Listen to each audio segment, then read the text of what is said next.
Voilà, donc la mi-temps est passée. Enfin, la mi-temps. Le quart de temps est passé. Donc, on va aborder les concordances. Donc, une concordance, vous pouvez avoir une connaissance, soit pas du tout, enfin, il y en a qui, je pense, qui ne connaissent pas du tout, d'autres qui connaissent déjà ou non sous le nom de l'appellation Quick Keyword in Context. Donc, on va en faire tout de suite une pour voir. On en a aperçu une tout à l'heure. Hein, the. Donc là, pareil, je peux soit sélectionner par mon clic droit, soit prendre la petite icône ici où on voit un petit mot entouré de contexte de part et d'autre. Hein, c'est cette petite icône qui suit. Ou, par son nom, ça doit être ici. Voilà, concordance. Si je demande une concordance, je peux demander un mot. Donc je cherche plutôt de préférence un mot qui risque de se trouver dans mon corpus. Sinon, je n'aurai pas de résultat. Donc j'ai proposé temps, par exemple.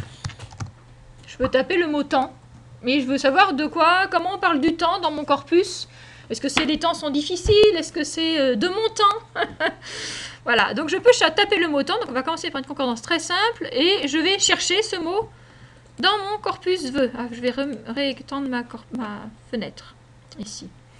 Donc déjà, vous pouvez déjà constater très simplement ce que ça fait. Hein. Ça me donne des occurrences, en fait toutes les occurrences du mot temps. J'en ai 61.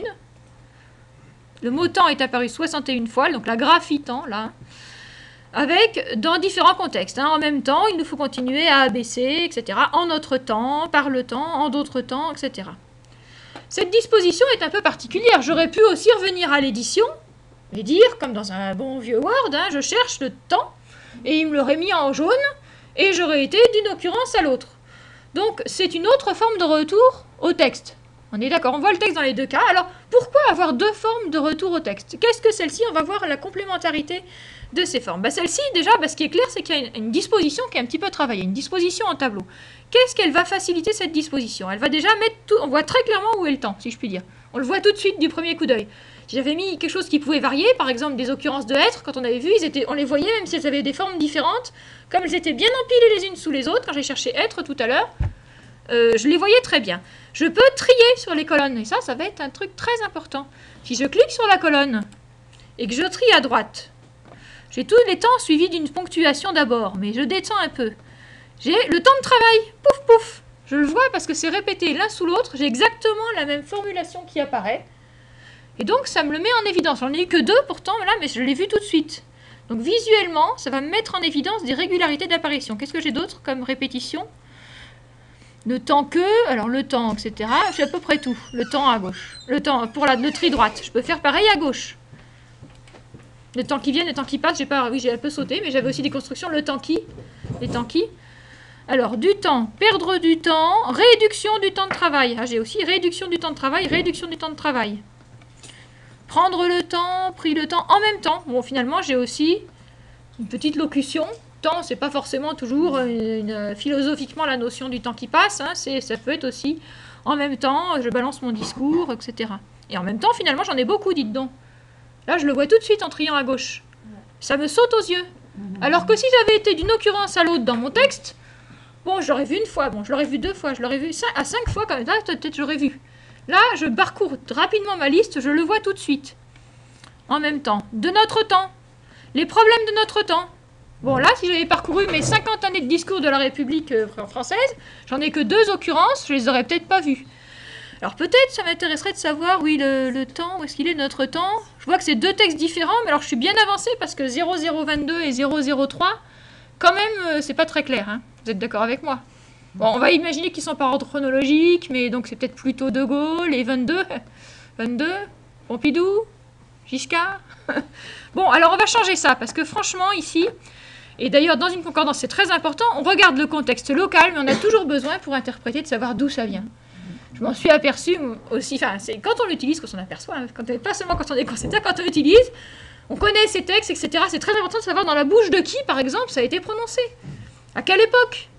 Donc, on veut en savoir plus. Ici, je peux cliquer sur ma colonne, Text ID, et je vais dire, donc là, j'espère que je ne vais pas trop vite, il faut que je me concentre, patron des références d'affichage. C'est pas toujours très clair. Donc on va afficher quelque chose et ça s'appelle les références ici à gauche. Donc patron des références d'affichage. Et là, il me propose tout ce que j'ai comme information. Je peux mettre dans ma colonne de gauche ce que je veux. Est-ce que je veux le nom du président? Est-ce que je veux l'année? Je peux les mettre dans l'ordre que je veux. Est-ce que je veux le mot qui est dans le pivot? Est-ce que je veux juste la partie du discours? Je peux mettre si c'est des verbes ou des noms, etc. Donc là, qu'est-ce qui m'intéresse? C'est peut-être plutôt l'année et le président. Donc l'année, elle est là, texte année. Donc c'est une information qui est portée par la structure texte. C'est pour ça qu'elle est précédée là. Je peux la faire passer soit en cliquant sur la petite flèche, soit en double-cliquant quand je veux faire changer d'une colonne à l'autre. Alors par exemple, l'identifiant du texte ne m'intéresse pas du tout, il est opaque pour moi. Je double-clique, il repart dans la colonne des réservoirs. Et je vais faire passer le locuteur. Loc, c'est le président. Locuteur.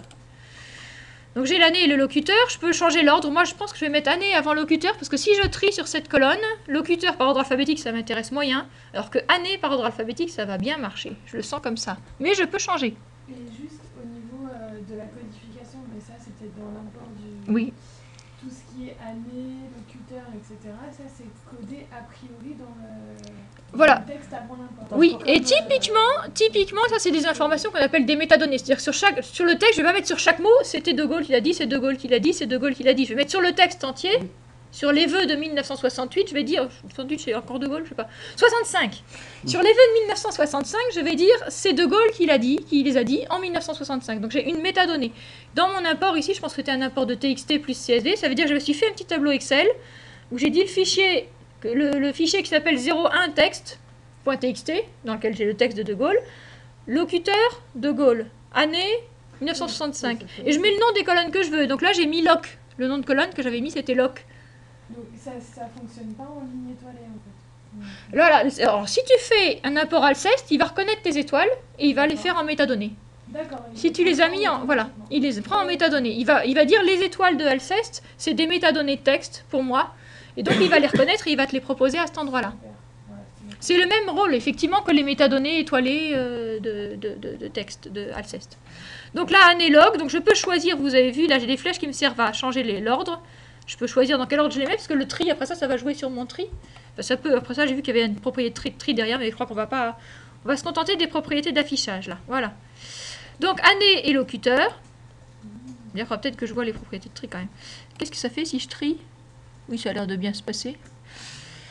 Donc maintenant, je peux trier aussi chronologiquement. Du coup, si je veux mes contextes par ordre chronologique, ça me permet aussi de trier chronologiquement et pas seulement par ici. Ou de regrouper mes locuteurs. Enfin là, en l'occurrence, la chronologie et les locuteurs, ça fera le même groupement.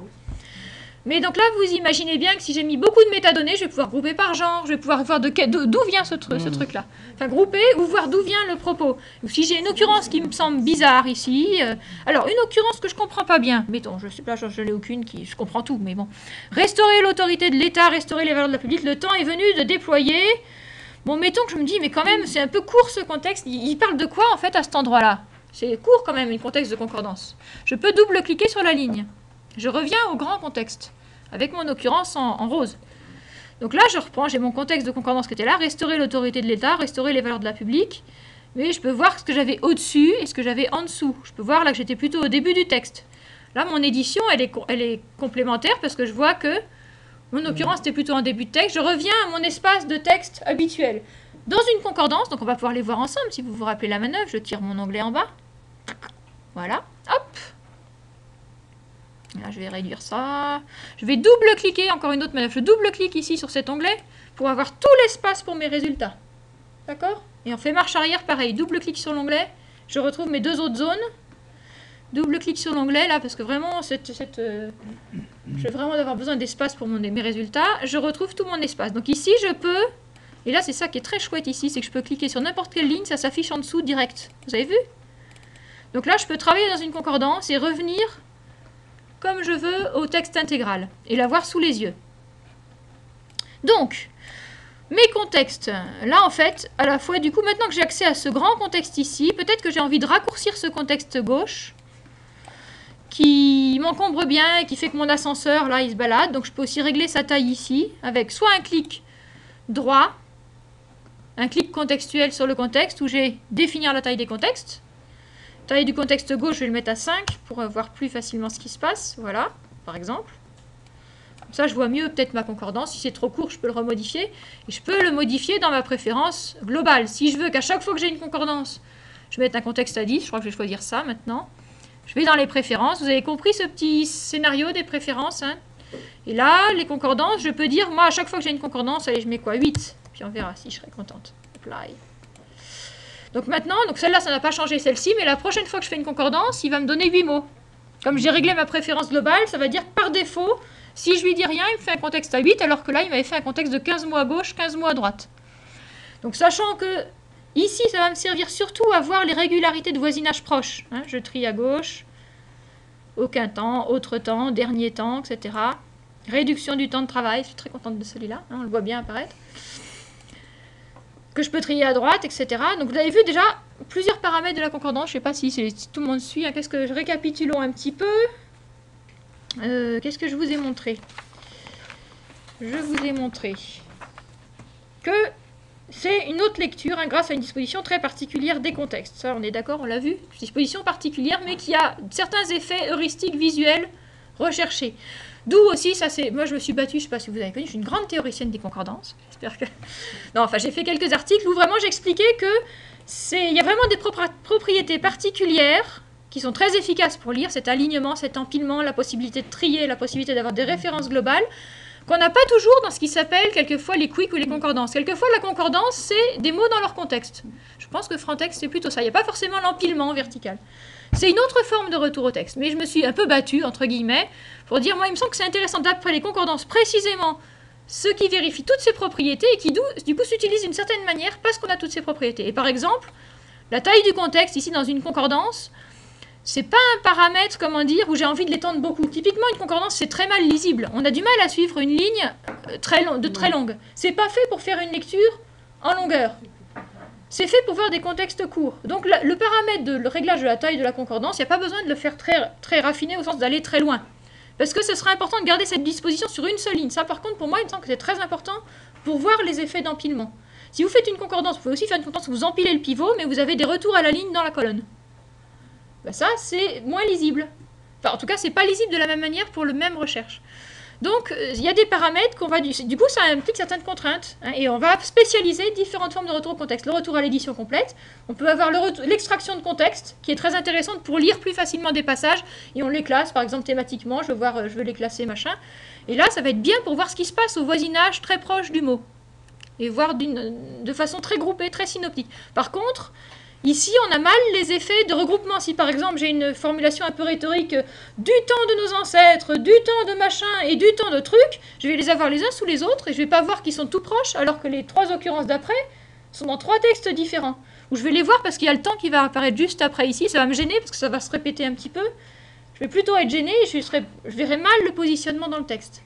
Hein, donc c'est vraiment la complémentarité de ces retours au texte qui m'importe de souligner. Alors, on a vu la disposition. Ah, il va y avoir quelque chose après ça qu'on va apporter. Alors, avant d'aller à dissociation, alors tri. Alors, le tri aussi, une remarque quand même. Vous exportez la concordance de la même manière qu'on a vu. Hein, là, donc, il faut que je double-clique ici pour récupérer ma marge. La concordance est là. Exporter, j'en fais un tableau, je peux la lire dans un tableur. Vous me direz finalement, tableau pour tableau, je peux la lire je le fais les bons paramètres et puis je continue à travailler dans mon tableur. Une petite différence quand même, ce qui est un peu travaillé ici, c'est le contexte gauche. Quand vous triez sur le contexte gauche, ça trie de droite à gauche. En gros, le premier mot, alors là j'ai peut-être trié à l'envers, voilà à l'endroit, ça commence par O, aucun, O, donc vous voyez, c'est pas un tri, c'est pas non plus les lettres à l'envers. Ça trie le mot à droite, par ordre alphabétique du premier mot à droite, au deuxième mot, etc. Le tri droit, si vous faites un tri alphabétique dessus, basique, qui ne connaît rien à la linguistique, il va faire à peu près la même chose. Mais le tri gauche dans votre fichier Excel, il va trier ici, il va dire que non, E c'est bien avant N, c'est bien avant P, mais après, enfin voilà, il va peut-être que dire ce E, il remonte ici. Parce que là, ce champ-là, il commence par E, il commence pas par, il passe avant P. Et donc ce tri est très spécial à la concordance. C'est aussi quelque chose qui montre que cette présentation n'est pas un tableau aussi standard qu'on pourrait le penser. Donc c'est vrai que toutes ces opérations aussi de lecture de la concordance, vous les ferez sans doute plus dans TXM, vous ferez le tri, et après ça, l'export, c'est un peu différent. Alors, les localisations, je crois que vous avez bien compris, hein, c'est que toujours, le principe, c'est le clic droit, et vous trouvez la bonne ligne. Il faut peut-être que j'explique qu'est-ce qu'il y a affiché en plein texte. C'est pas affiché en plein texte, ça vous ouvre l'édition, mais ça, en double-cliquant sur la ligne, c'est plus simple. Hein, vous avez vu, double-cliquer, clac, ça vous ouvre la fenêtre. Excuse-moi, Bénédicte, ouais. j'ai Loupé un truc. quelque chose. Et c'est trié comment, finalement, le contexte gauche? Alors, le contexte gauche, tu vois, c'est trié par le mot... L'idée, c'est que tu t'accroches au pivot. Donc, le pivot, c'est le mot du centre. Et que tu veux voir ce qui se passe au plus proche du pivot. Donc, tu regardes le premier mot. Donc, il faut reconnaître, il faut avoir la notion de mot. C'est-à-dire qu'ici, derrière, il a une notion du découpage du texte. Si tu lui as mis des mots composés, il va les utiliser. Il ne va pas s'appuyer sur le blanc. Donc, il prend le premier mot et il trie alphabétiquement sur tous les premiers mots. Donc, tu as bien O avant aucun, avant autre, avant C, avant dernier, avant du. Avant le, avant même, etc. J'espère qu'il n'y a pas d'erreur. Et après ça, quand il y en a plusieurs qui ont le même, dans d'autres, mais avec qui vient avant en. C'est-à-dire, il remonte à chaque fois d'un mot et il trie alphabétiquement. Donc, ce qui fait que c'est justement ça qui fait que tes mots vont se rapprocher pour réduction du temps de travail. C'est pour ça que tu avais réduction côte à côte, parce que sinon, ça aurait dépendu de la taille du contexte, il aurait trié plus loin. Et il n'aurait pas trouvé réduction du temps de travail, il ne l'aurait pas fait apparaître. Donc c'est bien parce que ce tri est rétrograde, mais pas non plus un simple renversement de la chaîne de caractères, puisque tu as la notion de mots qui ne sont pas retournés. Alors, voilà, je crois qu'on a dit des choses. Donc là, j'ai fait l'essentiel, je pense, des paramètres, sauf que on va faire un peu de SQL. Bah, quand même, on a été assez vite, attendez, vous avez tout suivi en un quart d'heure et tout. Alors, on va commencer à aller un peu plus dans le SQL, c'est-à-dire que temps, c'est bien joli, mais j'ai pas envie forcément que de chercher des graphiques, puis on a vu qu'on avait mis plein d'informations. Alors, un peu de SQL. Je peux déjà aussi chercher des mots, faire une troncature. Peut-être que c'est quelque chose aussi qui vous est familier, c'est-à-dire ce qui commence par. Donc, je vais vous montrer comment faire ça.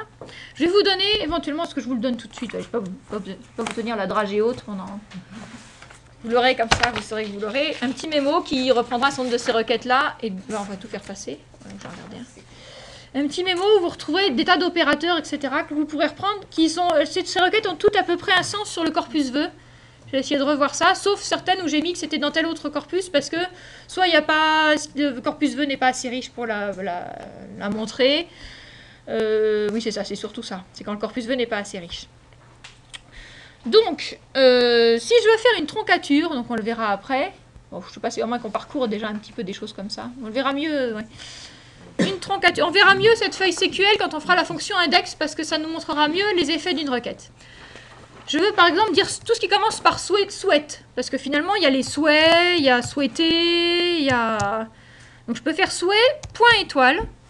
Donc point étoile, ça veut dire n'importe quoi après. En fait, ça veut dire point et ça veut dire étoile. Point, ça veut dire n'importe quel caractère. Et étoile, ça veut dire de 0 à une infinité de fois. Donc là, je dis, je cherche des mots qui commencent par S-O-U-H-A-I-T. Et après ça, il peut y avoir 0 ou n caractères, n'importe lesquels. Donc ça correspond... Non, 0 ou n caractères. J'y ai souhait, je peux le trouver. Pourquoi tu mets le point là? Point, alors, point, ça veut dire un caractère. Donc, en fait, l'étoile s'applique au point. Donc, tu as souhait. Alors, si mon informaticien a du mal, je sens qu'il va falloir que j'y aille doucement. Point, c'est un joker de caractère. Oui, donc, alors, mettons, souhait, point. On va faire souhait, point tout d'abord. Voilà. Je fais souhait, point. Je vais chercher quelque chose qui est souhait et un caractère après, forcément. Donc, les souhaiteux, souhait. Si je mettais souhait et 2 points, je chercherais souhait avec 2 caractères n'importe lesquels, mais exactement 2 caractères après. Si je mets souhait avec 3 points, non, ça va. Si je mets souhait avec 1 point et que je mets, alors on va faire comme ça, et un point d'interrogation. Le point d'interrogation dit j'ai un caractère ou pas. Je l'ai ou je l'ai pas. Là j'avais 1 point tout court. Je recommence. J'avais doucement. Je vais doucement. Est-ce que vous arrivez à lire à peu près marqué? Si je reviens à souhait tout court, j'ai dit je veux un caractère, n'importe lequel, mais il y en a forcément un. Il y a une place. J'ai pas dit ce qu'il y avait, mais il y a une place. Je n'ai pas retrouvé souhait S-O-U-H-A-I-T. Je ne sais pas s'il y est d'ailleurs dans mon corpus, on va aller voir juste pour savoir. Soit souhait tout court. Si j'ai dit 1 point, ça veut dire il y a forcément quelque chose. Je ne l'ai pas tapé au bon endroit. Il y a forcément quelque chose qui suit. Et donc j'ai trouvé souhait. Je peux trier sur le pivot d'ailleurs si je veux voir les différentes formes, mais on verra que c'est plus facile après. Essentiellement c'est des souhaits, nos souhaits, et je souhaite. Peut-être souhaita, mais je ne sais pas s'il va parler au... Si je peux quand même modifier, du coup dire je veux que ce point soit facultatif. En fait j'aimerais bien avoir souhait et aussi souhaite. D'accord? Donc j'ai un caractère, un autre opérateur qui me dit c'est facultatif, c'est le point d'interrogation. C'est je l'ai ou je l'ai pas, c'est 0 ou 1. On peut essayer juste avec le point d'interrogation. Alors, juste avec le point d'interrogation, qu'est-ce que ça va faire? Alors, juste avec le point d'interrogation, je sais pas, je vais trouver souhait. Exactement. Ça veut dire, le T est facultatif. Donc cette requête va dire je cherche SOUHAI avec ou sans T. Donc là, ça peut être là, on le fera plus volontiers pour avec le S par exemple. Typiquement singulier pluriel, si j'ai pas de lématisation, je pars sur du presse-papier, j'ai pas réglé Tritager, machin. Je veux chercher les variantes singulier pluriel et c'est un S en français à cet endroit-là. Je mets le S suivi d'un point d'interrogation et j'ai les variantes singulier pluriel. D'accord? C'est typiquement pour un caractère facultatif, ça peut être ça. Donc là, alors, reprenons. Donc si je mets point et point d'interrogation, là ça veut dire le dernier caractère est facultatif et c'est n'importe quoi. Donc je vais avoir des choses qui sont souhait tout court. S'il y est après. Ce serait plus commode. Alors attendez, je vais vous montrer quand même index, on y verra plus clair. Et on reviendra à la concordance sans temps. Donc on va faire veut. Je vais passer par la fonctionnalité index pour faire un peu de SQL. Index, c'est comme le lexique, sauf que là je vais filtrer par une requête. Donc je reprends ma même requête. Est-ce qu'elle est arrivée là des fois? Oui, regardez, j'ai une petite historique de mes requêtes. Donc si je demande souhait tout court, ça va me compter les occurrences de souhait. J'en ai 4. Si je demande souhait avec un point, ça va me faire tout ce qui commence par souhait et qui a une lettre après, mais obligatoirement une lettre. Si je demande... Donc là, c'est très bien pour vous entraîner, pour comprendre SQL avec le petit mémo que je vous ai passé, qui est plein de trucs compliqués. Alors, il y en a que je ne vous ferai pas. Hein. Je voulais mettre à la fin, en grisé, les trucs pour les super pros de SQL. Je ne vous l'ai pas mis, donc vous avez dans le même paquet les trucs de débutants et les trucs de super pros. Donc vous vous arrêtez quand vous ne comprenez plus. Mais c'est cette fonctionnalité-là qui est très commode, index, pour comprendre ce que fait une requête SQL. Hein, qu'est-ce qu'elle attrape? Donc là, je vois tout de suite, ça me donne les formes différentes qu'elle attrape. Donc si j'ai mis un point, ça m'attrape forcément un caractère. Si j'ai mis un point avec un point d'interrogation, ça me l'attrape ou pas. J'ai la forme sans le caractère et j'ai la forme avec un caractère, n'importe lequel. Et donc ce que j'avais voulu faire un peu vite tout à l'heure, rapidement, mais en vous disant en bloc, vous pouvez retenir ça pour la troncature, point étoile, étoile veut dire 0 à n, donc c'est n'importe quoi, ça peut être rien, ça peut être 1, ça peut être 2, ça peut être 3, ça peut être 4, et on s'arrêtera quand le mot sera fini. Donc il y aura souhaiterions, par exemple. Alors étoile, souhait étoile, et là j'en aurai beaucoup plus. Ben, je vais fermer cette édition-là. D'accord? Je peux les trier par ordre alphabétique, si je veux les voir par ordre alphabétique. Je pourrais les voir autrement. Je vous montrerai mieux index après ça ce qu'on fait, mais là on va rester sur les formes graphiques que ça attrape. D'accord? Si on voulait le mot qui commence par souhaite, sans se préoccuper de la lettre suivante, on pourrait simplement mettre étoile. Non, on est obligé de mettre le point. Ah bon? Alors étoile, là ça voudra dire... Non, c'est le joker de caractère. T'as besoin, tu dis étoile, ça veut juste dire répéter de 0 à une fois, mais il faut dire quoi est répété de 0 à une fois.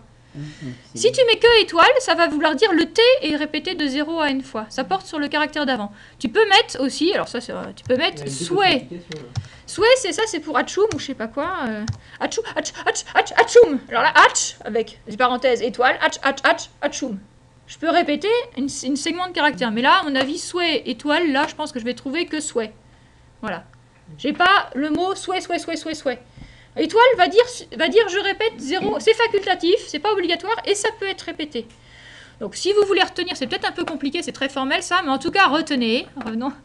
En gros, un truc qui commence par, c'est point étoile. Et on peut raffiner, on peut imposer qu'il y ait une suite, on peut dire une longueur minimum de la suite. Si je veux dire, je veux que la suite elle fasse au moins 3 caractères, et ben je mets point étoile. Là, j'aurai au moins 3 caractères après. Donc, je mets autant de points que je veux de caractères. Ça veut dire, je ne sais pas ce que je veux, mais j'ai au moins une position. Et juste, est-ce qu'on peut faire... Parce que là je ne le vois pas, mais ça n'existe pas.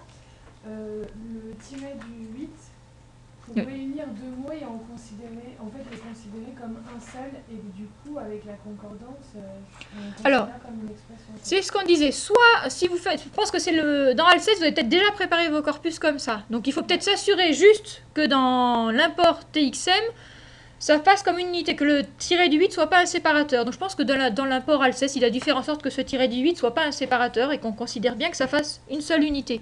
Et dans TXM, ça...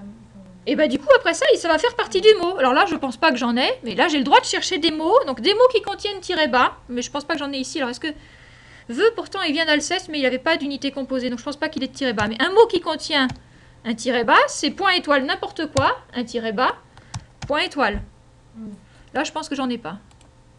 J'en ai pas. Mais si, donc, imaginons que le tiret bas soit le tiret du milieu, mettons. Je sais pas. Est-ce que j'ai des mots composés comme ça qui existent? Non, ça n'a pas. Ils ont été tous découpés. Ça veut dire que ma tokenisation a découpé ici. Qu'est-ce que je peux vous montrer qui serait intéressant à avoir au milieu d'un mot? Je pense qu'il a découpé aussi sur tous les apostrophes. Donc il n'y a pas grand-chose. Ben, alors, je vais vous le montrer sur discours. C'est un exemple qui est ici. Sur discours, là où donc, il y a une lemmatisation cordiale qui a été un peu plus affinée, plus travaillée linguistiquement. Par exemple, il dit parce que c'est qu'une seule unité. Il y a un blanc au milieu. Donc dans discours, pardon, excusez-moi, je change de corpus là pour vous montrer une autre, donc je fais un index pour chercher ma requête. Je peux chercher point étoile blanc, point étoile. Ça veut dire je cherche les trucs, les mots, des choses qui ont été reconnues comme une seule unité mais qui comportent un blanc à l'intérieur. Ah, parce que là dans la requête c'est par unité. Ça cherche un mot. Alors on verra après qu'on peut chercher plusieurs unités. Là je suis au niveau 1, on va dire. Il y a le niveau 2 et le niveau... Enfin, des paliers, différents paliers de description. Mais là, pour l'instant, je suis toujours effectivement... Ce que j'attrape, ça va correspondre à une unité. Ça doit décrire une unité. Tu as bien fait, parce que pédagogiquement, j'ai été un peu vite. Je dois représenter... Ça doit correspondre à une unité dans son entier. À un mot dans son entier. Si je cherche... alors, je reviens sur veut, juste pour revenir à ça. Si je cherche sous, ça ne va pas me chercher tout ce qui contient sous, ou qui commence par sous, je sais pas quoi. Si je cherche sous tout court comme ça, je suis pas sûre d'en avoir dans mon corpus. Il faut que je mette mon mot en entier ou que je mette des jokers, ce qu'on appelle des variables, pour que ça arrive à couvrir tout le mot en entier. Alors revenons à un mode discours. Donc là, c'était un peu plus évolué. Là, j'ai cherché n'importe quoi, un blanc, n'importe quoi. Donc tout ce qui est indexé comme mot dans discours et qui contient un blanc. Donc là, ça me dit que mon cordial que j'ai fait passer avait un certain nombre de locutions enregistrées, voire peut-être même des noms propres. San Francisco, je vois. Ben Bella, New York. Il n'a pas, alors que je pense dans vœux, je pense qu'on aura New d'un côté et York de l'autre. Hein, dommage, mais bon. Deux d'un côté et Gaul de l'autre. Là, il a fait. Alors, donc là, a priori, soit là, donc pour revenir à la question, je pense que dans l'import Alceste, il doit garder les tirets bas et il va te les restituer. Je ne pense pas qu'il les efface, du coup, il va les respecter. Et je pense que tu les retrouveras. Et si tu veux retrouver tous tes noms à tirer bas, bah, tu fais point étoile, tiret bas, point étoile. Si, alors après ça, bon, on va pas trop raffiner là. Alors, qu'on ne s'écarte pas trop de notre chose. Voilà, j'étais partie sur souhait. Ce qui commence, la troncature. J'essaye de vous commencer par les plus utiles. Les plus utiles, il y a souhait. Je peux aussi faire une alternative. Par exemple, je cherche, alors, européen. Européen. Donc, je le tape. Point étoile, parce que je veux que ça couvre européenne, etc. Et Europe. Parce que Europe, ça me complique un peu, parce qu'il y avait un accent ici aussi. Alors, je peux faire un OU. Europe, par exemple, comme ça. Donc, je peux mettre des pipes. Alors ça, par contre, j'aurais dû noter sur Mac. Je sais que toujours les utilisateurs de Mac me posent la question, comment on fait le pipe? Comment on fait le tiret droit? Alt L. Alors voilà, heureusement, il faut que je note, parce qu'il faut que j'ai la réponse pour la prochaine. Parce que ça sert aussi, le pipe. Ça sert beaucoup. Alt, la lettre L. C'est ça? Alors, vous avez des pipes. Donc, si vous voulez chercher... Donc là, j'ai mis européen et Europe. Enfin, ou Europe. Ça va me trouver des Europes et des Européens. Enfin, tout ce qui recouvre l'une ou l'autre forme. Alors, tu n'as peut-être pas le bon pipe. Est-ce que tu as mis bien point étoile? Alors, majuscule. Majuscule. Ah, pour faire le pipe. Ah, voilà. Ah, d'accord, majuscule. D'accord. C'est CTRL SHIFT... Non, Alt SHIFT L, c'est ça? Alt SHIFT. Ouais, non, mais c'est bizarre parce que nous, en tout cas, tout le monde en PC, j'espère que en PC, c'est Alt GR du 6. Alt GR. Moi, je dis Alt GR. Alt GR du 6. Alors, après ça, donc, vous pouvez aussi faire des séries de mots. Hein. Ça peut être amour, amitié, mais là, je sais pas s'il y en aura beaucoup. Amour, amitié, etc. Je peux continuer comme ça, en empiler, affection. Enfin, là, je suis partie sur une thématique. Ça veut dire où, c'est-à-dire que tout ce qui correspond à ça va convenir. Donc là, j'avais les trois. Amitié, affection, amour. Je n'avais pas préparé celle-là, mais vous voyez, ces vœux sont quand même très cordiaux, hein, jusque dans leur matière. Donc je peux continuer à en empiler 10 comme ça, si je veux. Donc ça, c'est une autre manière de recouvrir un peu plus qu'un seul mot. On a vu que la troncature, ça recouvre un peu plus qu'un seul mot. C'est ceux qui partagent des lettres en commun. Et puis, ça varie de droite à gauche. Je peux même mettre aussi un point étoile au milieu d'un mot. Hein. Si je veux, par exemple, chercher... j'en ai mis un exemple ici. Tout ce qui est able. J'ai le droit. Hein. Point étoile, able. Par exemple, là, je cherchais. indispensable, inéluctable, inapplicable, inexorable, d'accord? Donc le point étoile, je peux le mettre où je veux, hein, en début de mot, pour chercher des choses qui partagent le même suffixe ou la même terminaison. En fin de mot, pour chercher souvent des... ou en fin ou au milieu pour des radicaux. Donc souhaite, c'était un peu le cas, c'est un peu le radical, Quand plus ou moins. on est là dans l'index, si on veut rechercher à nouveau le contexte... Alors, bah là, on peut double-cliquer, je crois que ça le fait direct, voilà. Alors, il faudra que je vous avertisse, dès qu'on passera à des requêtes plus compliquées, il faudra se méfier de cette manœuvre-là. J'allume juste une petite alerte. En un mot, vous vérifiez ici, là on verra aussi, là vous voyez que la requête c'est un peu compliqué, elle a rajouté des choses, je vous expliquerai ce que veulent dire tout ça, mais c'est la même chose que indispensable tout court. Il faudra que vous vérifiez bien que ça correspond à ce que vous cherchiez. Parce qu'en fait, le calcul automatique de passage de l'un à l'autre devient très compliqué si on fait une recherche un peu compliquée. Et là, automatiquement, il ne peut pas décider, donc il fait qu'une partie du calcul, il faut rajouter des conditions, il ne peut pas prendre en compte toutes les conditions. Donc méfiez-vous juste, vous avez le droit de faire double-clic, sinon... Le mieux, c'est à la limite de reprendre votre requête, copier, coller dans le champ de la concordance, et vous reprenez exactement la même requête. Quand vous avez bien vu que ça, vraiment, vous êtes très content de votre requête, ça attrape exactement ce que vous vouliez chercher. Moi, je fais copier, et puis coller, quoi. Coller. Alors, je me demande même, est-ce qu'elle est dans l'historique? Je pense pas qu'elle passe. Si, elle était même dans l'historique. Là, je la reprends là. Si elle n'est pas dans l'historique, copier-coller, je trimballe ma requête, et je la cherche. D'accord ? Mon historique de requête sera perdu après le déjeuner, enfin si j'ai un ordinateur, si je coupe TXM. Enfin bref, vous avez compris, ça fait partie des choses qui seront perdues. Si vous avez une super requête, vous la copiez-collez dans un fichier. Pour l'instant, c'est ça. Parce qu'après ça, vous ferez des grosses requêtes comme ça. Qu'est-ce qu'il y a d'autre qui serait intéressant de vous montrer? Alors, peut-être, je vais un petit peu en concordance. Non, il y avait autre chose? Le plus, c'est comme l'étoile, mais il oppose que ce soit présent. Donc si je mets souhaite point plus, ça veut dire il y en a au moins. J'aurai pas souhait tout court. Il y a au moins une chose. Donc il y a les trois opérateurs. Hein. Étoile, c'est 0 à l'infini.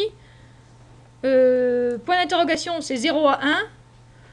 Et plus, c'est 1 à l'infini. Hein, 1 à répéter. En gros, il y en a deux qui répètent, il y en a deux qui disent facultatif, et il y en a un qui fait tout. Voilà, ça dépend de ce dont on a besoin. Je peux juste poser une question. Ouais. Je suis toujours sur temps avec la table de concordance. Oui, la concordance. Au contraire, l'autre, Oui, pour revenir Ah, ça, comment j'obtiens ça? Oui. Donc ça, c'est l'index. C'est ce qu'il appelle, j'ai dit, je fais un petit aperçu de la fonction index. Donc je prends mon corpus et je vais chercher ce qui s'appelle index. Ça ressemble au lexique, c'est pour ça que l'icône ressemble beaucoup. Mais en fait, ce n'est qu'une partie du lexique, c'est le lexique filtré, c'est ce que je vous ai dit que je vous montrerai tout à l'heure pour aller directement à un point de l'index ou trier alphabétiquement, etc. C'est le lexique filtré par une certaine condition. Si vous mettez point étoile ici, vous retrouvez exactement le lexique. D'accord? Si je mets aucune condition, si ma condition c'est de mettre aucune condition, vous venez de voir que point étoile c'est n'importe quoi, j'ai le droit de faire ça, mais normalement c'est un tout petit peu plus long, mais ça va peut-être le faire, vous voyez, c'est un peu plus long que le lexique. Mais il va y arriver. Allez, Toto. Là, je lui dis, va chercher. Voilà, il a trouvé quand même. Mais vous avez vu, il a pris plus de temps que le lexique tout à l'heure. J'avais pas répété le temps, j'ai pris des risques. Hein. Surtout qu'il enregistre en même temps, donc ça lui prend des ressources. Bon. Voilà. Qu'est-ce qu'il y a d'autre? Donc, je vais peut-être faire deux... Bon, encore du temps, j'en reviens pas, c'est formidable. En concordance, je vais vous montrer quelques autres requêtes. Alors, peut-être en vous expliquant un peu, pas forcément très méthodiquement sur SQL, mais vous verrez, pour vous montrer qu'on peut contraindre un peu plus le pivot, et on va revenir plus méthodiquement éventuellement sur SQL dans l'index, où là, on voit bien ce qui se passe, parce qu'on voit exactement les formes qu'il attrape. Si je veux contraindre, donc... Ah, bah quand même, il faut que je montre la baguette magique. La baguette magique, ici. Quand même, Mathieu a pensé à vous, a pensé à nous. Il s'est dit qu'il allait nous aider. Alors, une baguette magique, vous voyez que je peux commencer à aller chercher d'autres choses. Il me prépare les choses. Je peux dire, mais finalement, je ne veux pas chercher juste sur une graphie, par exemple, souhaite et toutes ses formes. Je veux le verbe souhaiter. C'est simple, c'est le lemme souhaiter, le verbe souhaiter. Donc, j'ai le mot, ici, mon lemme correspond à souhaiter. Je peux faire ça. Donc c'est ma baguette magique, ça. Ma baguette magique est très magique, parce que quand je fais OK, vous voyez qu'elle m'a écrit un truc absolument épouvantable, mais j'ai pas eu besoin de le taper. Donc je vais pas oublier de guillemets, je vais pas oublier de crochets, je vais pas avoir les gens de Mac qui vont me dire « Mais comment je tape les crochets ?» Voilà, ou les... Bon. Sur Mac, les crochets, ça marche bien?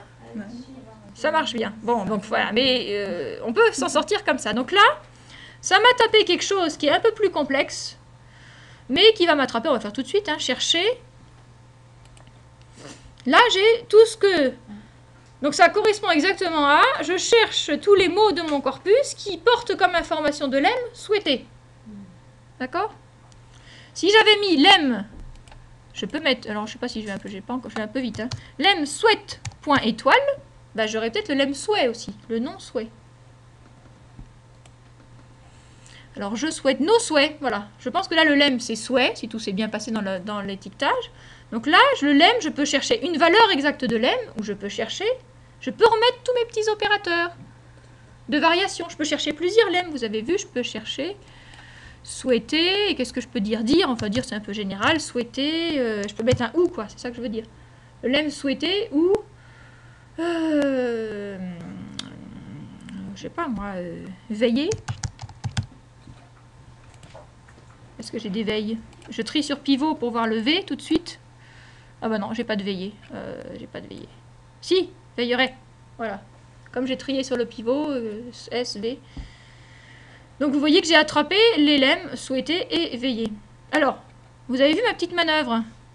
Je me suis servi de la baguette magique pour taper les crochets et les guillemets. Mais après ça, j'ai continué à écrire dans mon champ requête. Parce que ça, avec la baguette magique, je ne pouvais pas vraiment le faire. Enfin, j'ai lemme, pardon, correspond à souhaiter. J'ai commence par, se termine par, contient. Mais j'ai pas de ou. Et si je veux mettre mot supplémentaire, ça fera un autre mot après.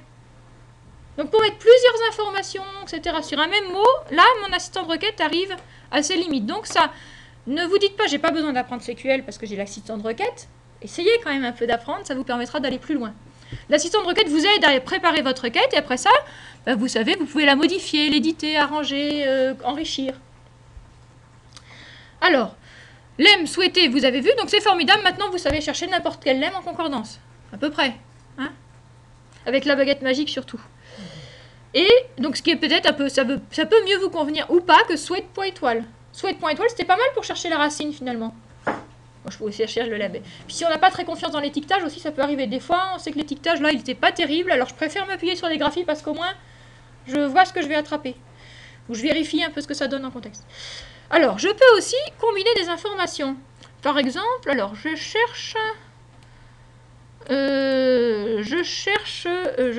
vais commencer donc par un mot tout simple. Je cherche jeune. Bah, le lemme jeune, tiens. Je voudrais bien savoir s'il parle des jeunes quand même. Alors, le lemme jeune. Alors, je cherche parce que je m'intéresse aux jeunes de banlieue, etc. Mais j'ai les jeunes familles.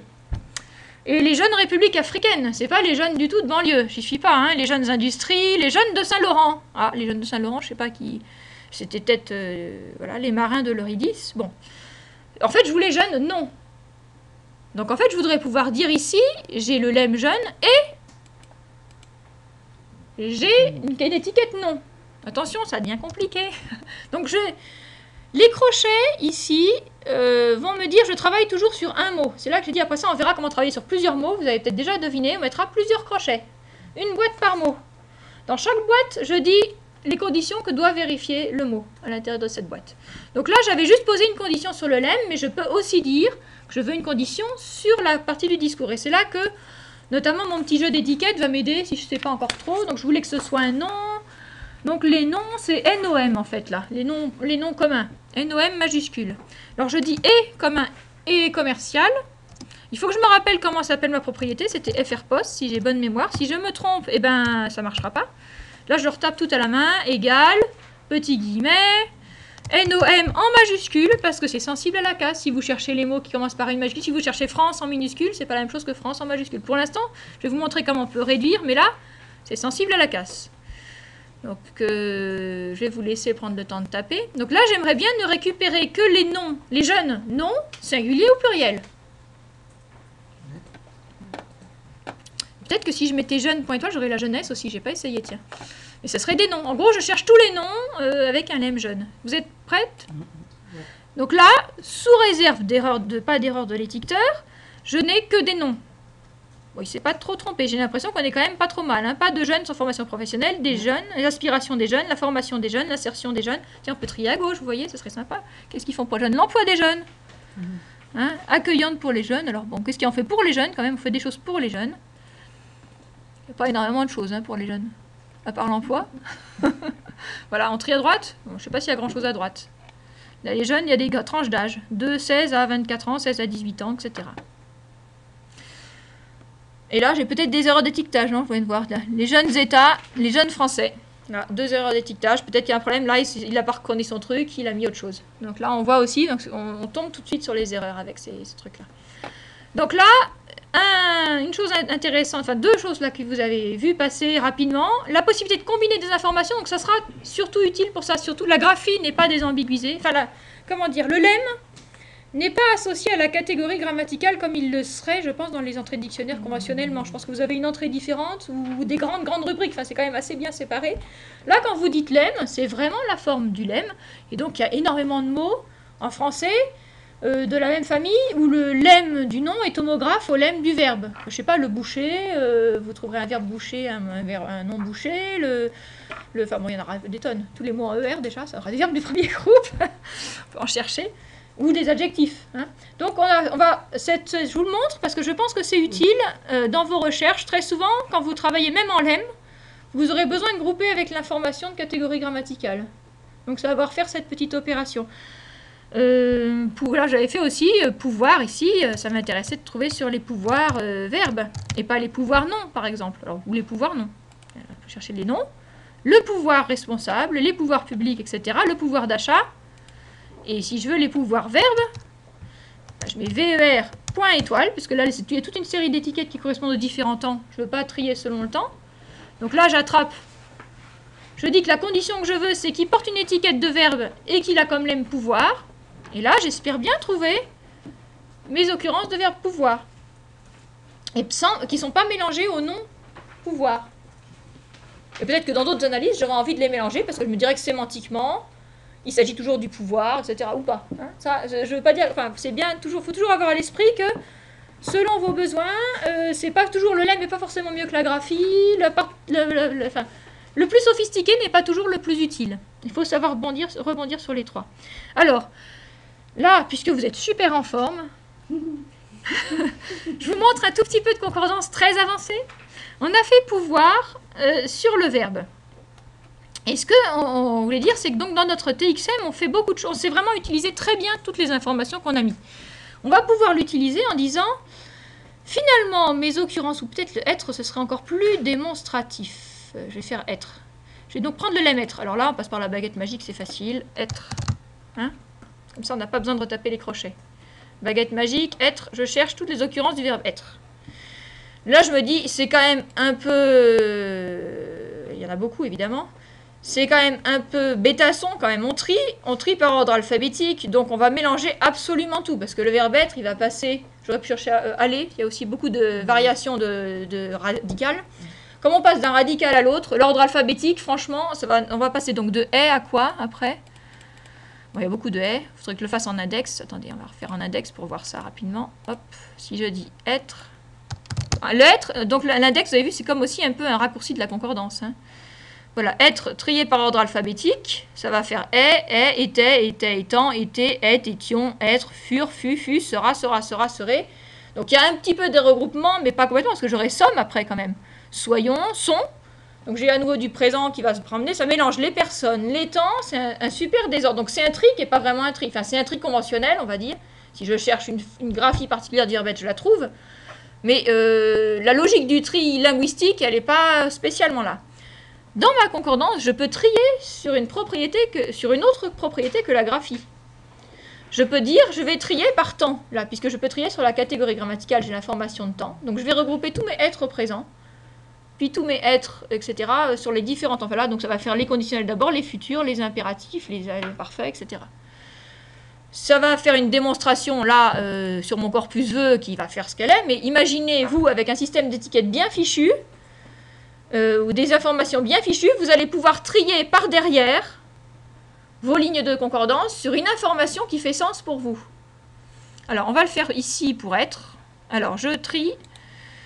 Je clique là, ça fait partie des domaines disponibles. Sélectionnez les propriétés de tri. Donc là, j'ai affiché la graphie. Où est-ce qu'elle est, ma propriété de tri? Elle apparaît? Propriété de tri, voilà. Donc j'ai toujours ma petite interface. Je vais dire, je ne veux pas trier sur la graphie. Donc là, vous avez vu aussi, vous avez compris ce mécanisme des boîtes. Je peux double-cliquer pour passer d'une boîte à l'autre ou utiliser les flèches. Il n'y a que là, si je double-clique, ça ne bouge pas parce que j'ai pas le droit de laisser la boîte vide. Une fois que j'ai commencé à la remplir, je peux la vider, mais il y a toujours au moins un truc. Donc c'est pour ça que le double-clic ne marche pas ici. Donc là, je commence par la remplir et après ça, je viderai. Donc je vais remplir par... Mais je peux vider par contre avec ça, je pense, non même pas. Il faut que je la remplisse. Je vais dire que je trie par poste. Donc je double-clique ici, je renvoie Word dans CPNAT et donc je vais trier par derrière sur l'étiquette VER. VER conditionnel, VER infinitif, VER machin.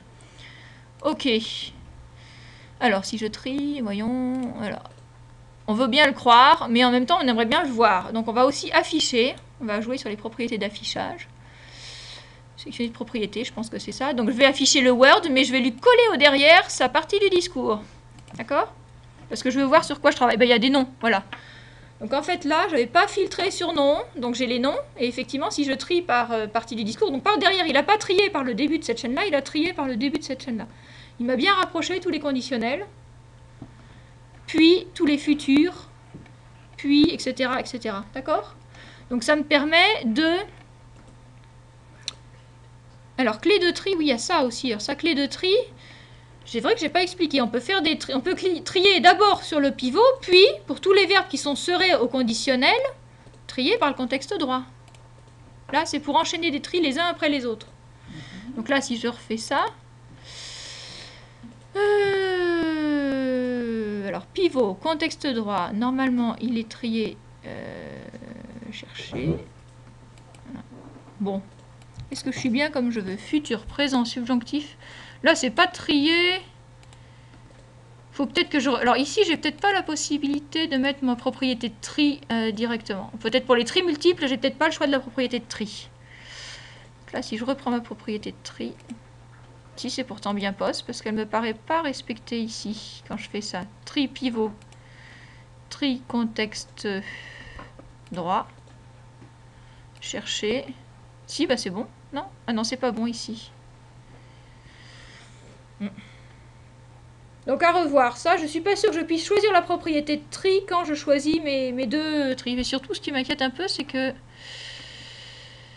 Pivot décroissant, il est pivot croissant peut-être. Voilà, ah non, c'est ça. C'est parce qu'il était que décroissant. Bon, après cet instant de flottement, mon pivot était trié aussi en ordre décroissant. Donc maintenant, j'ai mon pivot trié en ordre croissant. Par contre, j'ai pas mon champ 2 qui est trié. Alors, on va réessayer, hein. On s'accroche un petit peu. Chercher. Est-ce que je vais l'avoir? Trio est, croissant et lui, il n'est pas trié. Parce que là, bon. À revoir, ça. On regardera ça plus tard, à tête reposée. Normalement, vous avez compris le truc. Là, c'est pour trier les champs les uns après les autres. Je pense que ça, on arriverait mieux en... Ah bah, sorte, il y avait sorte quand même ici, que j'ai oublié. Pivot. Contexte gauche. Ah ben voilà. C'est juste que je prenais pas le bon bouton. Pour appliquer ça, il faut appliquer sur faute. Il faut demander trier. Ça y est. Ça va? Non? Ça marche pas pour vous? Alors. C'est vrai que là, on est entré dans le complexe de la concordance. Parce qu'il y a des choses, on trie sur des choses qu'on voit pas, qui sont pas au début, etc. C'est juste la commande qui manque, c'est comme ça en anglais. Sorte. Sorte, ça veut dire trier là. Donc en fait, quand on veut mettre la catégorie grammaticale dans le pivot, il faut qu'on sélectionne quoi? Alors, je vais peut-être reprendre des trucs. Je vais défaire des choses. Attends, je vais défaire des choses. Donc sélectionner, il faut que je me concentre un peu. Je vais défaire discrètement. Oh non, ça c'est propriété spéciale. Propriété. Ici, je vais revenir à l'état initial. À la limite, je pourrais refaire une autre concordance. Je vais défaire aussi ma propriété de tri. Voilà. Alors là, je crois que je suis revenue à peu près à l'état initial. À la limite, je pourrais relancer une autre concordance. Donc là, on est à l'état initial. L'idée... Voilà, alors là, Ouais. voilà. On est là. Donc en fait, l'idée, en gros, si on généralise un peu, c'est que nos informations, elles peuvent nous servir à sélectionner. On a vu ici dans notre champ de requête, je peux utiliser le lemme, la partie du discours, pour sélectionner. Mais je peux l'utiliser aussi, mes informations, elles sont disponibles pour ce que je vois. Je peux choisir de ne pas voir la graphie, mais de voir des lemmes ou des affichages de partie du discours. Et elles peuvent servir aussi, indépendamment, pour ce que je trie, pour mon tri. L'idée, c'est que ces 3 dimensions peuvent être indépendantes, peuvent être dissociées. Jusqu'à présent, la plupart des concordanciers, vous cherchez quelque chose, c'est ce que vous voyez et c'est ce que vous triez. Ça peut être commode aussi, hein. Mais là, l'idée, c'est qu'on peut découpler et que finalement, on réouvre tous les choix à chaque niveau. Donc là, vous avez vu dans la requête qu'on pouvait chercher non seulement sur la graphie, mais aussi sur le lemme et continuer à afficher des graphies. C'est pas parce que je recherche sur le lemme, ou c'est pas parce que je vais chercher par exemple tous les verbes que je vais voir afficher verbe, verbe, verbe, verbe. Je vais voir afficher des graphies de verbes. Donc je dissocie ça. Donc là, l'idée, c'est pour ça qu'on a en ce sens-là, donc là vous êtes au cœur de TXM, au cœur de cette journée de formation, on insiste beaucoup sur le fait qu'on a essayé vraiment d'exploiter complètement cet étiquetage des textes. Et à tous les niveaux où on pouvait le faire, l'utiliser, on l'utilise, on met les degrés de liberté qui marchent. Donc on a choisi être, mais je dis que je veux trier par partie du discours. Je voudrais regrouper tous les temps. Ne pas avoir mes occurrences dispersées. Alors, sur un étiquetage cordial, ça peut être encore plus redoutable, parce qu'on peut trier personne par personne, etc. Seul inconvénient, c'est que, par exemple, le singulier est étiqueté S et le pluriel P, donc le pluriel sera avant le S. Voilà, l'ordre n'est pas tout à fait celui qu'on aurait voulu. Bon, 1, 2, 3, les personnes sont dans le bon ordre, mais on aura les pluriels avant les singuliers, etc. Mais ça, si le jeu d'étiquette est bien fait et prévu pour ça, ça peut être redoutable. Pour trier, vous pouvez avoir suis, somme, être, son. Puis après ça, on passe au temps suivant. Tout regroupé dans un ordre qui correspond plus à votre ordre linguistique qu'à l'ordre alphabétique de la graphie. Donc, revenons à notre être. Donc là, nous, avec l'étiquetage dont nous disposons, qui est relativement pauvre, le Tritagger, on n'a que l'information de temps. Donc, je vous propose glorieusement de regrouper par temps. Mais on pourrait faire plus.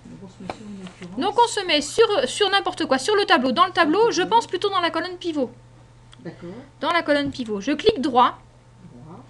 Et je dis, alors là, je me concentre très fort. Les références, c'est ce qui concerne la gauche. Donc, c'est ici ce que ça se passe. Sélectionner les propriétés de tri. Et les propriétés, il aurait fallu mettre d'affichage.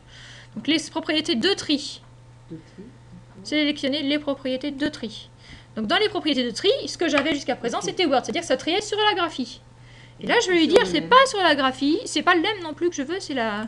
Je peux trier aussi sur le lemme. Si, par exemple, j'ai mis plusieurs lemmes et que, par exemple, mon verbe être, il se retrouvait au début et à la fin, parce qu'avec ses variations entre somme et est, et j'avais mis pouvoir qui serait retrouvé au milieu, je peux trier par lemme pour avoir toutes les occurrences de être d'abord et toutes les occurrences de pouvoir après.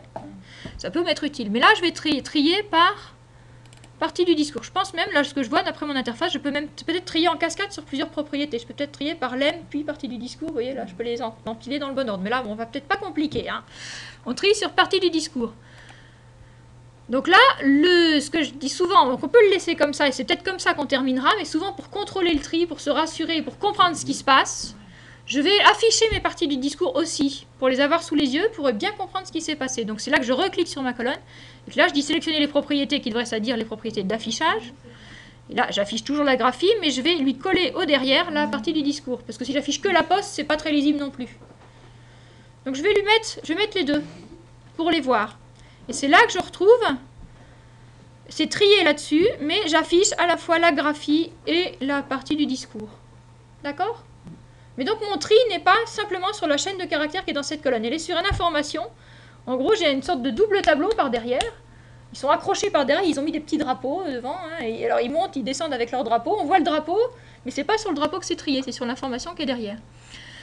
Je peux... Hein ? Non. Peut-être que on va bientôt y aller. On va essayer de finir un peu les concordances quand même pour ne pas y revenir parce que vous avez vu que c'est riche, mais on va pas y passer toute la journée. C'est possible dans les concordances d'avoir deux pivots, enfin d'exiger que deux mots apparaissent en même temps. Alors, on peut pas avoir deux pivots. Par contre, je peux faire un pivot avec plusieurs mots. C'est là que je peux agrandir ma requête. Si par exemple c'est guerre et... Alors je dis n'importe quoi, guerre et paix, mais je pense pas que ça existe aussi. Alors on verra les requêtes simples en plusieurs mots. Ou alors je finis sur cette histoire de tri. Et après ça, l'idée c'est que la même équation séquelle que je vais vous montrer développer peut-être dans l'index, vous allez pouvoir le remettre en concordance. L'inconvénient c'est que ça va quand même être pris en bloc dans la concordance. Votre pivot c'est un seul bloc, donc pour le coup, quand vous trierez sur le pivot, ça triera quand même sur le premier mot, le deuxième mot, le troisième mot. La perspective, c'est partie de nos intérêts. On parle, nous, des zones. Moi, j'aimerais bien faire des requêtes zonables où on puisse, en fait, structurer les requêtes. Et bon, voilà, c'est une voie où on peut, du coup, trier, par exemple, sur le dernier mot du pivot. Ouais, si c'est un pivot en plusieurs mots, pouvoir trier sur le dernier mot plutôt que sur le premier. Enfin, il y a des choses comme ça à chercher. Mais pour l'instant, c'est pas encore fait. Donc, pour l'instant, vous pouvez mettre plusieurs mots, mais ce sera vu en bloc du premier au dernier. La seule chose que j'aurais rajoutée... Donc j'avais mon pouvoir et je ne sais plus si j'ai encore ma requête pouvoir, voilà ma pouvoir verbe. que je cherche. Alors j'ai gardé tous mes contextes, mes paramètres ici. Je me disais un truc, je peux aussi faire le même genre de manœuvre. Alors peut-être que je vais le remettre simple ici. Je vais remettre mon pouvoir tout bête. Donc propriété de tri, je vais lui remettre sa graphie. Hop. Propriété d'affichage qui s'appelle propriété tout court, je vais lui remettre juste son Word, voilà. Je retrouve ma concordance de pouvoir, verbe. Imaginons que j'ai un point de vue linguistique et que je m'intéresse aux constructions grammaticales qui suivent pouvoir. Je peux vouloir trier, donc tout en regardant mon contexte tel qu'il s'exprime pour ne pas avoir une suite de catégories grammaticales nues, voir tous les pouvoirs qui sont suivis d'abord par telle catégorie, puis par telle catégorie, puis par telle catégorie. Donc en gros, trier sur le contexte droit, non pas sur la graphie, mais sur la catégorie grammaticale. Donc même combat, vous avez compris? Donc je clique droit sur mon contexte, je dis sélectionner ma propriété de tri, je dis que je veux trier cette fois-ci sur la part of speech, ok? Comme ça va être difficile de comprendre ce qui se passe, je vais les afficher aussi. Là, j'aime bien toujours afficher pour voir ce qui se passe. Même si du coup, ça ne joue pas dans le tri, mais ça me permet de comprendre. Sélectionner les propriétés donc d'affichage. Je dis que je veux le Word et le POS. Donc vous voyez que maintenant, c'est moins lisible, mais ça me permet de contrôler ce qui se passe. Donc je vais trier après ça sur le contexte droit. Je l'ai trié déjà. Voilà, contexte droit. Je commence par adjectif, adverbe. Donc j'ai trié, vous voyez, sur l'étiquette. Donc j'ai d'abord tous les pouvoirs suivis d'un adjectif. Mal étiqueté ici, j'en ai qu'un, il est mal étiqueté. Après ça, j'ai des constructions pouvoir plus adverbe, etc. Donc j'ai un tri ici sur mes étiquettes. Pouvoir, alors là, peut-être que si j'affiche que les étiquettes, je verrai des récurrences. Pouvoir, adverbe, verbe infinitif. Toutes les constructions, pouvoir pas célébrer, pouvoir, puissiez ainsi exprimer, pouvoir pas échapper, etc. Je peux revoir, et donc là, l'idée de la concordance, je pourrais le faire aussi en index. Mais là, l'idée de la concordance, c'est que je ne sais pas forcément quelle longueur jusqu'à quelle distance ça va m'intéresser de regarder ce motif. Comme je trie sur le premier mot, puis quand c'est pareil sur le deuxième, puis sur le troisième, et ainsi de suite indéfiniment, je peux peut-être voir des constructions très longues qui se mettraient en place via les concordances. D'accord? Parce que là, je retourne vraiment au contexte. C'est compliqué ce que je viens de faire là. Hein. Mais enfin là, vous aurez... Je ne sais pas si ça vous sera très utile, c'est quand même des recherches un peu particulières, mais... Sachez que c'est possible, et ça peut aussi déterminer votre étiquetage du corpus. Imaginons que vous ayez mis des catégories sémantiques sur les mots qui suivent pouvoir, je sais pas moi. Il y a des catégories sémantiques et vous voulez regrouper, donc vous pouvez trier par derrière sur une information de catégorie sémantique que vous auriez mis dans votre import de corpus. Hein, voilà, l'idée c'est que vos informations que vous avez mises, donc les informations sur les unités lexicales, en gros vous pouvez les utiliser pour sélectionner, pour trier, pour afficher. Vous pouvez jouer là-dessus à chaque fois, croiser. Et vous pouvez aussi donc afficher des choses dans les contextes de localisation ici. Vous pourrez afficher les lemmes, les tout, et pareil, trier. Donc localisation, choisir. Donc là, c'est plutôt souvent les métadonnées de texte qu'on utilise, mais c'est pas exclusif. Hein, pour situer d'où vient ce propos. Alors, une fois qu'on a ça et qu'on trouve, une fois qu'on est bien content, alors je peux revenir en arrière de deux façons. Hein, je reprends, sélectionner les propriétés. Donc c'est celle-là, d'affichage. Soit je décide, je me dis, ben en fait, je verrai mieux sans les words. Je vais voir que les posts pour voir s'il y a vraiment des récurrences dans les patrons. Je peux faire ça. Je verrai que des patrons. Là, je verrai adverbe, verbe infinitif, déterminant, article, etc. C'est pas très lisible. Ou si je veux, en concordance, c'est plus logique de voir que les surfaces, je peux rebasculer dans l'autre sens, c'est-à-dire non pas voir les posts, mais les words. Voilà, donc là, c'est trié de façon sous-jacente par la catégorie grammaticale, dans la mesure où il ne s'est pas trompé. C'est pour ça que des fois, on est content de voir l'étiquette, parce que quand il se trompe, on est étonné de voir ce mot-là à cet endroit-là. Mais normalement, on a, vous voyez, alors là, pas plus naguère, on doit avoir des adverbes, là, effectivement, voilà, pas ainsi, c'est tous les adverbes. Mais du coup, les négations sont mélangées un peu. Ouais. Après ça, les Russes, la France, les Français, article, nom, quoi. Article, nom, après ça, il y a les conjonctions, conjonction, verbe, etc. Bon, alors je crois qu'on va peut-être pouvoir se préparer pour la cantine. J'espère ne pas vous donner de faux espoirs. Usage. Qu'est-ce que j'ai? Donc là, on finit la concordance. Usage, contexte d'usage. Donc, à quoi sert la concordance? Donc, avoir les contextes locaux et globaux. Hein, on voit que les contextes très proches, le contexte global, même si par exemple, je veux me dire, ça peut être une première manière de voir qui a prononcé quel mot. Hein. Il y a d'autres manières de le voir. Je cherche un mot. J'affiche la bonne localisation et je vois, oh bah c'est tout le temps De Gaulle qui parle de ça, parce que je le vois dans les localisations. Ça peut être une manière très synthétique de voir le mot en contexte et de voir d'où il vient, quoi. Hein, où est-ce qu'il, dans quel texte il était dans mon corpus.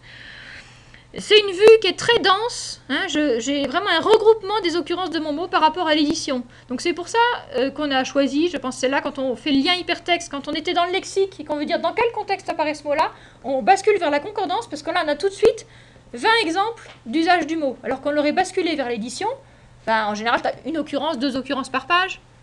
Voilà. Là on a une vue très dense. Tout sous les yeux, enfin tout sous les yeux, donc c'est aussi pour ça que j'aime bien agrandir la fenêtre des concordances, parce que plus on en voit, plus on voit les régularités, etc. On a besoin de place pour les concordances. Voilà, on récupère les régularités de voisinage, éventuellement des mots aussi qui apparaissent dans le voisinage un peu plus loin. Là aussi, il y aura les co-occurrences qui pourront nous aider à repérer des mots qui sont attirés par d'autres mots, mais c'est vrai qu'à la limite, là, sous nos yeux, on a un regroupement de mots qui sont au voisinage de pouvoir. Donc là, je vois rien qui me saute aux yeux, mais on pourrait, tiens, être attiré par le fait, tiens, il parle tout le temps de...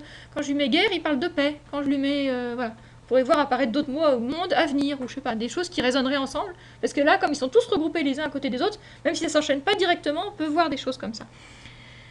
Donc les paramètres, je crois que vous avez bien vu. Les tris, donc on peut vraiment jouer sur les tris, sur les localisations, je vous invite à le faire. Les propriétés de tri d'affichage. Interprétation, ah oui, une petite chose qu'il faut savoir, c'est que là, pour l'instant, les frontières textuelles ne sont pas marquées. Donc votre texte ici en contexte, non seulement il n'est pas mis en forme, mais en plus, vous pouvez passer d'un texte à l'autre sans vous en apercevoir. Faisons vive la France, vive la machin, là. Vive, par exemple, qui est en frontière de texte, j'arrive pas à sélectionner ça. Si je tape vive, alors je vais vous montrer aussi, dans la même occasion, comment je fais pour pas être sensible à la casse. Je mets ça pour censer.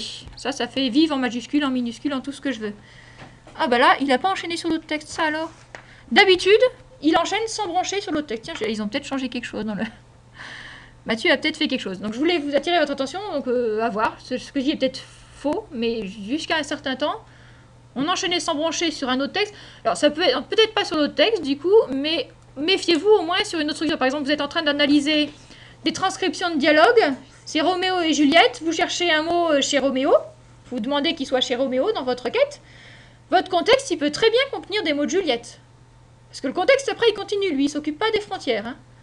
Donc, méfiez-vous de ça quand vous interprétez une concordance. Après ça, du coup, en double-cliquant sur la ligne, vous revenez à l'édition, et là, c'est clair que c'est Juliette qui a pris la parole, ou que vous avez changé de texte. Donc, méfiez-vous des frontières, parce que là, comme le texte est complètement reformaté en tableau, certaines marques d'organisation du texte disparaissent. Voilà, bah je crois que vous avez gagné votre déjeuner. Alors, F10.